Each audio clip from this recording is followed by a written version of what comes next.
because we're going to cross live to Jerusalem where that press conference has just started. A true champion of this alliance, as are you. I'm not sure that all of Israel know your own contribution in helping us with missile defense in times of peril. You've actually helped us during one crisis in record time, and it did so again. And you've also just helped us push back on the attempts to delegitimize Israel in the United Nations. And we're grateful for that and for your continual friendship. Your visit comes at an important time. It's a time where many in the international community, I would say most of the international community, have seen the true face of Iran. They've seen the barbarism of this regime against its own people. They've seen how it exports aggression beyond its border and beyond the Middle East. And I think there's a common consensus that this regime must not acquire nuclear weapons. We've had very good discussions on forging a common policy, on trying to work together to thwart the danger. I can repeat again something that you've heard me say many times. Our policy and my policy is to do everything within Israel's power to prevent Iran from acquiring nuclear weapons and the means to deliver them. And that will remain so. But obviously the fact that we and the United States are working together is something that is important for this common goal as well. In addition to thwarting the danger, we also see an opportunity to seize opportunities, the opportunities of expanding the circle of peace. We intend to deepen the peace that we've already made in the Abraham Accords. We discussed some of the initiatives that we are considering doing together, but also to perhaps achieve dramatic breakthroughs that I think could be both historic and enormously significant in our common efforts to bring prosperity, security, and peace to this part of the world and beyond. So with this in mind, I have to tell you that I also believe that expanding the circle of peace, working to close, finally, the file of the Arab-Israeli conflict, I think would also help us achieve a workable solution with our Palestinian neighbors. And for all these reasons, I welcome you once again to Jerusalem. Welcome. Thank you. Prime Minister, thank you very much. It's very good to see you. And I want to thank you for what has been, as always, a very productive, very candid, and I think important discussion that covered a lot of issues. Just as I did upon arrival in Israel, I had a chance to express directly to the Prime Minister my condolences and that of the United States government for the 7 Israelis who were killed in the horrific terrorist attack earlier this week outside their synagogue. President Biden called the Prime Minister immediately after the attack to underscore the United States' steadfast support for Israel and its people, a message that I reaffirmed in the meeting we just had. In the context of this attack and escalating violence, it's important that the government and people of Israel know America's commitment to their security remains ironclad. That commitment is backed up by nearly 75 years of United States support. America's commitment has never wavered. It never will.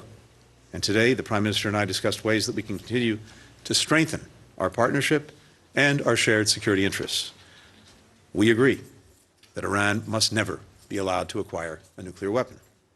And we discussed deepening cooperation to confront and counter Iran's destabilizing activities in the region and beyond.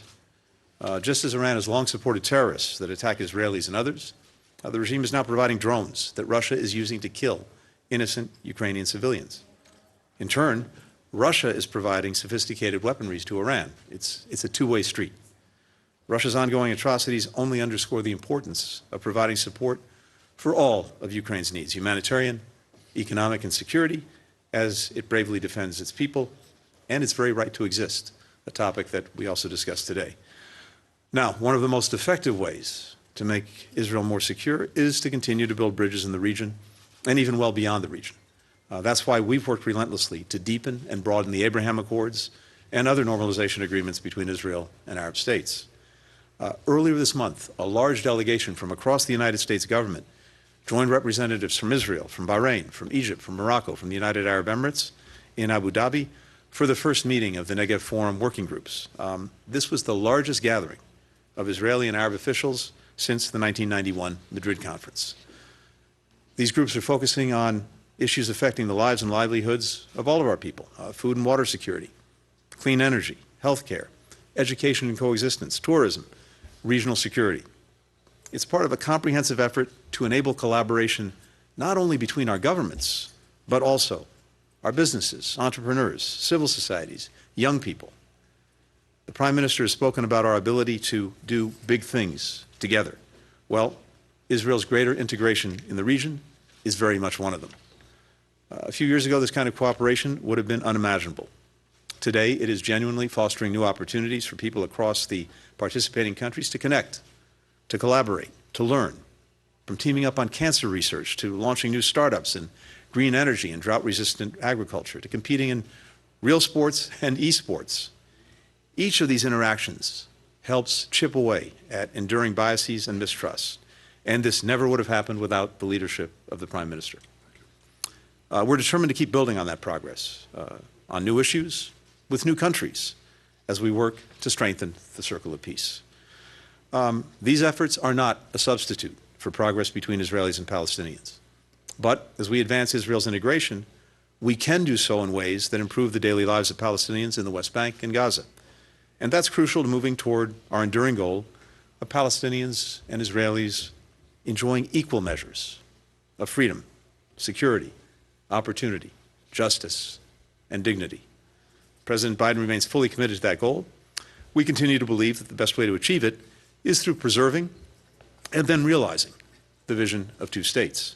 As I said to the Prime Minister, anything that moves us away from that vision is, in our judgment, detrimental to Israel's long-term security and its long-term identity as a Jewish and democratic state. That's why we're urging all sides now to take urgent steps to restore calm, to de-escalate. We want to make sure that there's an environment in which we can, I hope, at some point create the conditions where we can start to restore a sense of security for Israelis and Palestinians alike, which, of course, is sorely lacking. We also remain committed to supporting religious coexistence and diversity, including in Jerusalem. We continue to support upholding the historic status quo at Jerusalem's holy places, including the Temple Mount Haram al-Sharif. We're grateful to the Prime Minister for his repeated expressions of support for that position.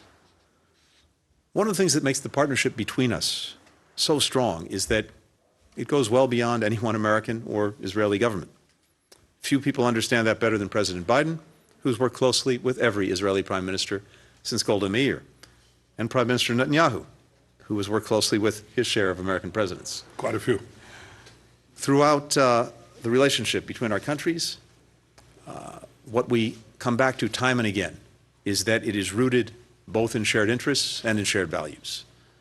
That includes our support for core democratic principles and institutions, including respect for human rights, the equal administration of justice for all, the equal rights of minority groups, the rule of law, free press, a robust civil society. And the vibrancy of Israel's civil society has been on full display of late. The commitment of people in both our countries to make their voices heard, to defend their rights, is one of the unique strengths of our democracies. Another is a recognition that building consensus for new proposals is the most effective way to ensure they're embraced and that they endure. Our fellow democracies can also make us stronger. That's what the United States and Israel have done for each other over many decades, by holding ourselves to the mutual standards we've established, and by speaking frankly and respectfully, as friends do, when we agree and when we do not. The discussion that the Prime Minister and I had today was no exception. That conversation will continue, including with other members of Israel's government and civil society, as part of a perpetual process to defend and bolster the pillars of our democracy, which we are both committed to. So, Mr. Prime Minister, again, thank you so much for your hospitality, for the very good conversation, and for the enduring partnership between our countries. Thank you. Thank you.